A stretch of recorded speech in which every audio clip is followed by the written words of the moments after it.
Mathieu, on voulait revenir ensemble sur cette longue distance justement et ces fameux choix d'itinéraire auxquels les coureurs ont été confrontés.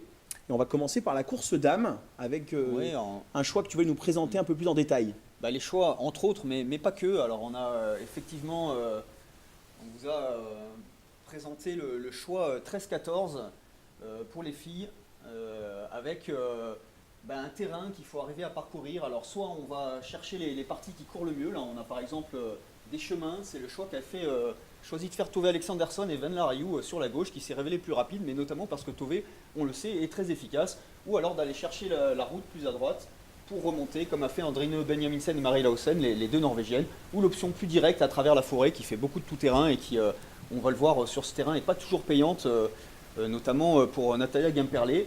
Mais alors, on a enlevé de l'équation Tove Alexanderson, hein, on le sait, elle a une vitesse de déplacement telle que même un mauvais choix devient bon grâce à elle. Et on s'aperçoit que du coup, les trois possibilités sont quand même assez proches, sauf pour Natalia Gimperlé.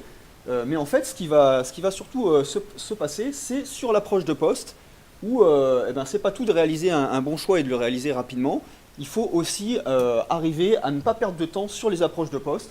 Et on voit ici, par exemple, Andrine Benjaminsen et Marie Lausen qui sont passés par l'option à droite.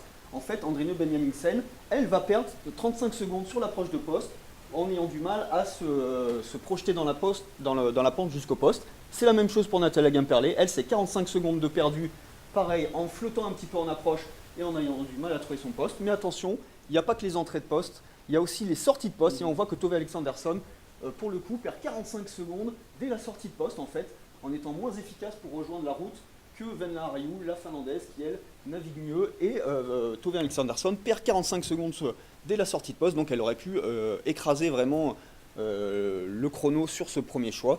Donc voilà, on voit les problématiques. Il faut arriver à bien naviguer dans le terrain, en trouvant les parties qui courent bien, souvent en allant chercher les bouts de chemin qui évitent d'avoir à courir en tout terrain. Mais il faut aussi être, et comme d'habitude, précis sur l'orientation, notamment en approche de poste, où il y a des secondes à perdre, voire dès la sortie de poste aussi, en étant efficace. Avec notamment les fameux coups de boussole, etc., qu'on a vu et qu'on reverra. Alors, un deuxième exemple, Mathieu, c'est avec la course homme, un autre choix d'itinéraire, enfin un choix.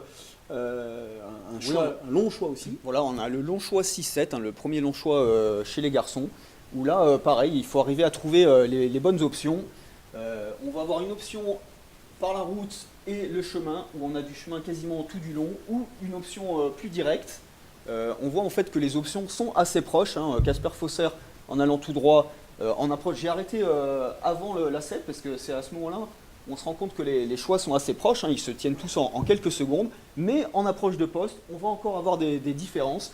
On voit ici Mika Kirmola qui fait une petite faute en approche, et on voit là deux grosses fautes pour Gustav Bergman et Casper Fosser, alors qu'ils avaient réalisé un bon itinéraire, et on voit Gustav Bergman et Casper Fosser qui, en traversant cette zone avec une visibilité moins importante, vont rater le poste et donc vont perdre entre 1 minute et 2 minutes 30, donc ça fait beaucoup.